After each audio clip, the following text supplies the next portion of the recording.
بسم الله الرحمن الرحيم. அர் ரஹ்மான், அர் ரஹீம், இந்த இரண்டு பெயர்களுமே அஸ்மாவுல் ஹுஸ்னால இருக்கக்கூடிய பெயர்கள், அல்லாஹுடைய அழகிய பெயர்களில் இருக்கக்கூடிய பெயர்கள்.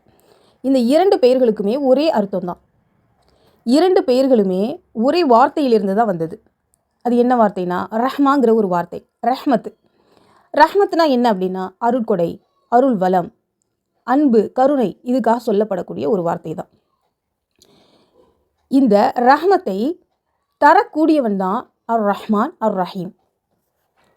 ஏன் ஒரே அர்த்தத்தில் உள்ள வார்த்தையை ரெண்டு வார்த்தையை அல்லாஹ் பயன்படுத்தியிருக்கான் அப்படின்னா, ஒரு வார்த்தையை இன்னும் கொஞ்சம் உறுதிப்படுத்தி மிகைப்படுத்துறதுக்காக தான் இன்னொரு வார்த்தையை பயன்படுத்தியிருக்கான். இப்போ உதாரணத்துக்கு வெள்ளையாக இருக்குது அப்படிங்கிறத நம்ம எப்படி சொல்லுவோம்? வெள்ளை வெளியேர்னு இருக்குது அப்படின்னு சொல்லுவோம். பச்சையாக இருந்துச்சு அப்படிங்கிறது எப்படி சொல்லுவோம்? பசுமையாக இருந்துச்சுங்கிறது எப்படி சொல்லுவோம்? பச்சை பசேல்னு இருந்துச்சு அப்படின்னு சொல்லுவோம். நல்ல சிகப்பாக இருந்துச்சுங்கிறதுக்கு என்ன சொல்லுவோம்? செக்கச்சவேன்னு இருந்துச்சுன்னு சொல்லுவோம். அப்போது ஒரு வார்த்தையை இன்னும் மிகைப்படுத்தி சொல்கிறதுக்காக அதே மாதிரி ஒரு வார்த்தையை தான் நம்ம பயன்படுத்துவோம். அதை தான் அல்லாஹ் தஆலா அவனுடைய அன்பையும் அருளையும் கொடுக்கக்கூடியதை மிகைப்படுத்தி அளவுக்கு அதிகமாக, அதுக்கு அளவே இல்லை, அளவே இல்லாமல் கொடுக்கக்கூடியவன் அப்படிங்கிறது தான் அர்த்தம். அல்லாஹுடைய அருளையும் அன்பையும் அளவே இல்லாமல் தரக்கூடியவன் தான் அர் ரஹ்மான், அர் ரஹீம்.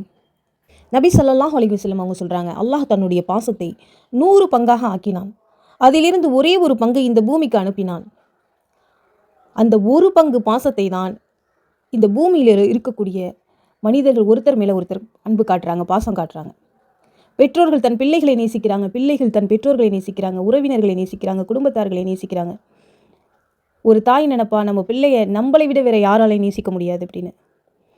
இந்த பாசம் இதுவே மிகைப்படுத்தப்பட்டது. இந்த பாசத்தை விட 99 மடங்கு பாசம் அல்லாஹ் காட்டுகிறான். அல்லாஹ்விடத்தில் இருக்குது. நபி ஸல்லல்லாஹு அலைஹி வஸல்லம் சொல்கிறாங்க, ஒரு குதிரை தன் குட்டியை மிதிச்சு விடக்கூடாதுங்கிறதுக்காக காலை தூக்கிடுது. உயிரினங்கள் தன் குட்டிகள் மேலே எவ்வளவெல்லாம் பாசம் காட்டுது பார்க்குறோம் நம்ம. இந்த பாசமே மிகப்பெரியதாக நமக்கு தெரியுது. இதை விட 99 மடங்கு பாசம் காட்டக்கூடியவன் தான் அந்த வல்ல ரஹ்மான். அதனால தான் அர் ரஹ்மான், அர் ரஹீம் அப்படிங்கிற பேர் அவனுக்கு இருக்குது. அல்லாஹ் தனது திருமறையில் சொல்லி காட்டுறான், கதப அலா நஃப்ஸிஹி ரஹ்மா. அல்லாஹ் தன் மீது கடமையாக்கி கொண்டானா. எதை கடமையாக்கி கொண்டான்? அன்பு காட்டுவதை, அருள் செய்வதை, இந்த படைப்பினங்களுக்கு அருள் செய்வதை, அன்பு காட்டுவதை தன் மீது கடமையாக்கி கொண்டான் அப்படின்னு அல்லாஹ் தஆலா சொல்கிறான். கடமைனா என்ன? ஒருத்தருக்கு விருப்பம் இருந்தாலும் சரி, இல்லைனாலும் சரி, அவங்களுக்கு அந்த அந்த அந்த கடமையை அவங்க செஞ்சே ஆகணும். ஒரு முஸ்லீமான மனிதன், அவனுக்கு விருப்பம் இருந்தாலும் சரி, இல்லைனாலும் சரி, அவன் கண்டிப்பாக கட்டாயமாக தொழுதே ஆகணும். அல்லாஹுடைய கட்டளைகளுக்கு அவன் கட்டாயமாக கட்டுப்பட்டே ஆகணும். இது கடமை. அதே மாதிரி தான் அல்லாஹுடைய அடியார்களில் அவனுக்கு விருப்பமானவர்களும் இருக்காங்க, விருப்பம் இல்லாதவங்களும் இருக்காங்க. எல்லாருக்குமே அருள் புரிவதை அல்லாஹ் தஆலா தன் மீது கடமையாக்கி வச்சுருக்கான். இப்லீஸை எடுத்துக்கோங்க. அல்லாஹ்கிட்டேருந்து அவகாசம் வாங்கிட்டு வந்தான். இந்த உலகத்தில் அவன் என்னென்னலாம் அல்லாஹுக்கு மாற்றமாக செய்ய முடியுமோ அவ்வளவையும் செஞ்சுக்கிட்டு இருக்கான். அல்லாஹ் தஆலா அவனுக்கு அவகாசம் கொடுத்து அவனுக்கு தேவையான அனைத்தையுமே ஏற்படுத்தி கொடுத்துட்ருக்கான். தஜ்ஜாலை எடுத்துக்கோங்க. தஜ்ஜால் இந்த பூமியில் மக்களை வழிகெடுக்கிறதுக்கான அந்த ஃபித்னா வேலைகளை எல்லாத்தையும் செய்கிறான். அவனுக்கு தேவையான எல்லா வசதி வாய்ப்புகளையும் அந்த அல்லாஹ் ஏற்படுத்தி கொடுத்துருக்கான். இந்த உலகத்தில் காஃபிர்களை எடுத்துக்கோங்க. சொர்க்க வாழ்க்கையில் வாழ்கிறாங்க. உலகத்திலேயே நம்பர் 1 இடத்துல இருக்கக்கூடியவங்களாம் யார்? பணக்கார லிஸ்ட்டில் இருக்கக்கூடிய நம்பர் 1 இடத்துல இருக்கக்கூடியவங்களாம் யார்? காஃபிர்களாக தான் இருக்காங்க. இந்த உலகத்திலேயே சொர்க்கத்தை அனுபவிக்கிறாங்க. ஏன் அல்லாஹ் இவங்களுக்கெல்லாம் இப்படியெல்லாம் கொடுக்குறான் அப்படின்னு நம்ம நினைக்கலாம். அல்லாஹ் சொல்கிறான், வலவ் யுஆஹிதுல்லாஹு ன்னாஸ பிதுல்மிஹிம். மனிதர்கள் செய்யக்கூடிய அநியாயத்திற்காக அல்லாஹ் உடனேக்குடனே பிடிப்பதாக இருந்தால், மா தரக அலைஹா மின் தாப்பா, இந்த பூமியில் எந்த ஒரு உயிரினமே இருக்காது, எல்லா உயிரினமுமே அழிக்கப்பட்டுரும். வலாக்கின், என்றாலும் அல்லாஹ் தஆலா யுஆஹிருஹும் இலா அஜலின் முஸம்மா, அவர்களுக்காக ஒரு குறிப்பிட்ட தவணையை பிற்படுத்தி வச்சுருக்கான். நீ இவ்வளோ காலத்துக்கு நீ என்னென்ன அநியாயம் பண்ண முடியுமோ பண்ணு, உனக்குன்னு ஒரு குறிப்பிட்ட காலம் இருக்குது, உனக்குன்னு ஒரு தவணை இருக்குது அப்படின்னு அல்லாஹ் தஆலா பிற்படுத்தி வச்சுருக்கான். இதா ஜா அஜலுஹும், அந்த தவணை அவங்களுக்கு வந்துருச்சுன்னா, லா யஸ்தஹிரூன ஸாஅத வ லா யஸ்தக்திமூன், அவர்கள் ஒரு நிமிஷம் கூட முந்தவும் முடியாது, பிந்தவும் முடியாது. அந்த நேரம் வந்துச்சுன்னா அவங்கள அல்லாஹ் தஆலா பிடிச்சிக்குவான். அந்த நேரத்துக்காக தான் அல்லாஹ் தஆலா காத்துக்கிட்டு இருக்கான். அந்த நேரத்துக்காக அல்லாஹ் தஆலா பிற்படுத்தி வச்சுருக்கான். பார்த்தீங்களா? அவன் தான் அர் ரஹ்மான், அர் ரஹீம். இந்த இஸ்ரேல் அநியாயக்கார கூட்டம் அல்லாஹுக்காகவே வாழ்ந்துக்கிட்டு இருக்கிற ஒரு கூட்டத்தை கொன்று குவிச்சிக்கிட்டு இருக்கு. மிருகங்களாகவே மாறின அந்த இஸ்ரேல் அநியாயக்கார கூட்டத்தார்கள் அல்லாஹுக்காக வாழ்ந்துட்டு இருக்கிற ஒரு கூட்டத்தை கொண்டு குவிச்சிக்கிட்டு இருக்கிறத அல்லாஹ் பார்த்துக்கிட்டு இருக்கான். அந்த அநியாயக்காரர்களுக்கு தேவையான அனைத்து வசதி வாய்ப்புகளையும் அல்லாஹ் ஏற்படுத்தி கொடுத்துக்கிட்டு இருக்கான். நாம் எல்லாம் நினைப்போம், இந்த அநியாயக்காரர்களுக்கு இவ்வளோ வசதி வாய்ப்புகள் இருக்கே, அல்லாஹுக்காக வாழ்ந்துக்கிட்டு இருக்கிற மக்கள் இப்படி கஷ்டப்படுறாங்களே சாப்பாடு இல்லாமல் தண்ணி இல்லாமல் அப்படின்னு நாம் எல்லாரும் நினச்சிக்கிட்டு இருப்போம். அல்லாஹ் தாலா இதை பற்றி தனது திருமறையில் என்ன தெரியுமா சொல்கிறான்? வலா தஹ்சபன் அல்லாஹ காஃபிலன் அம்மா யஅமலு ஸாலிமூன். அநியாயக்காரர்கள் செய்து கொண்டிருப்பதை பற்றி பாராமுகமாக அல்லாஹ் இருக்கான்னு நீங்கள் நினச்சிடாதீங்க. இன்னமா யுஅஹிருஹும் லியௌமின் தஷ்ஹஸு ஃபீஹில் அப்சார்.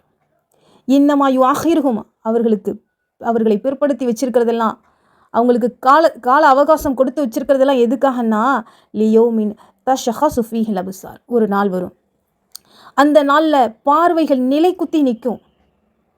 அங்கே யாரும் எதுவும் செய்ய முடியாது. இந்த உலகத்தில் நீ என்னென்ன ஆட்டம்லாம் போடுறியோ போட்டுக்கோ, உனக்கு கொடுக்கக்கூடிய அடி, உனக்கு கொடுக்கக்கூடிய தண்டனை இருக்குது பார்த்தீங்களா, அந்த தண்டனை அதுக்கு ஈடு எதுவுமே இல்லை.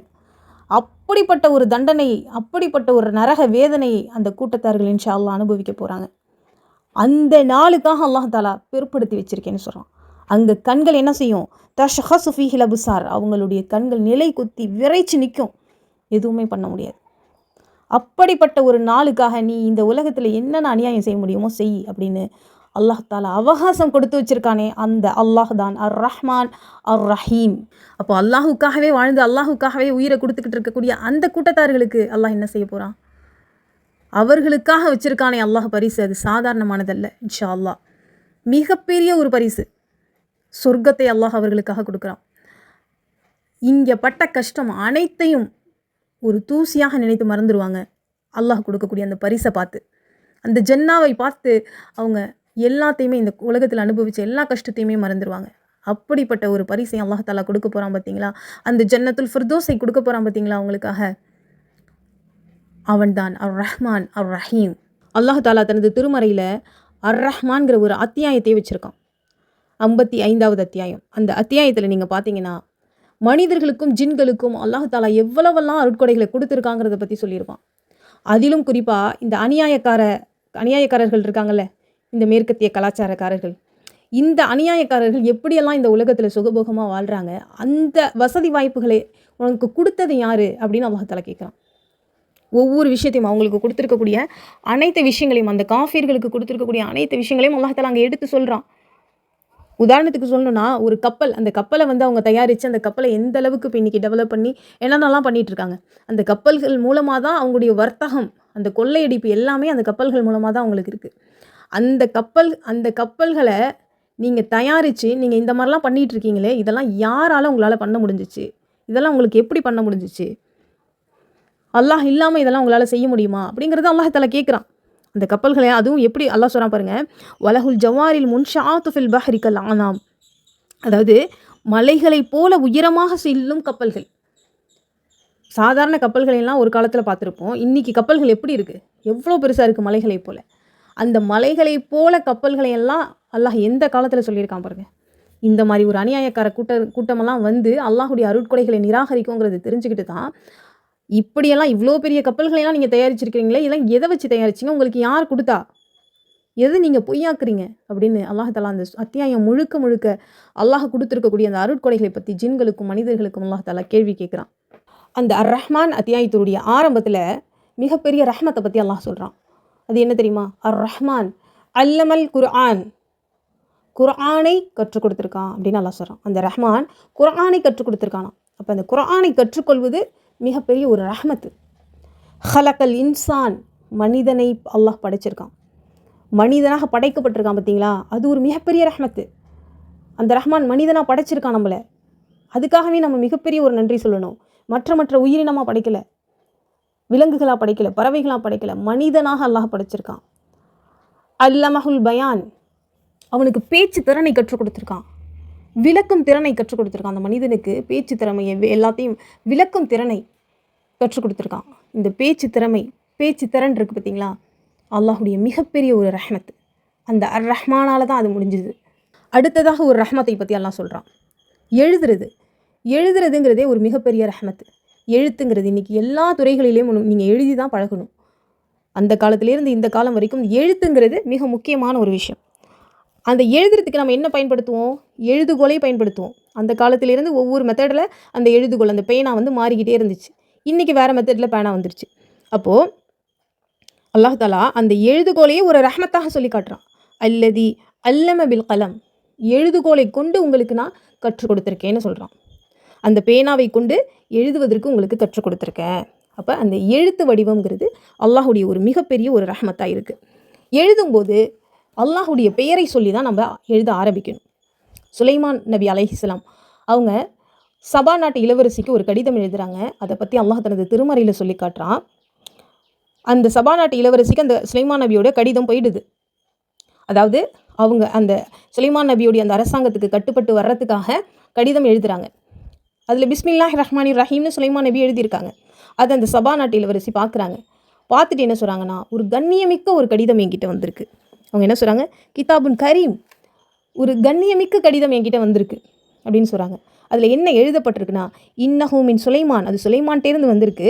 வ இன்னஹு பிஸ்மில்லாஹிர் ரஹ்மானிர் ரஹீம் அப்படின்னு அதில் எழுதப்பட்டிருக்கு அப்படின்னு சொல்கிறாங்க. அல்லாஹுடைய வார்த்தைகளை கொண்டு எந்த ஒரு விஷயத்தையுமே ஆரம்பிக்கணும் அப்படிங்கிறத சுலைமான் நபி அந்த கடிதத்தின் மூலமாக தெரியப்படுத்துகிறாங்க. அது அல்லாஹ் தஆலா நமக்கு தெரியப்படுத்துகிறான்.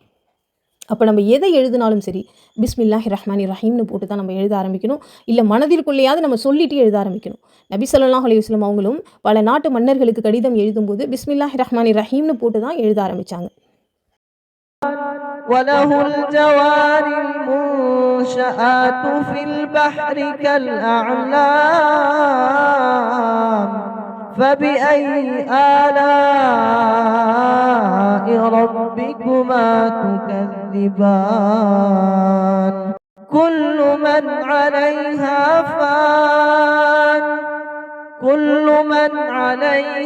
فان ويبقى وجه ربك ذو الجلال والإكرام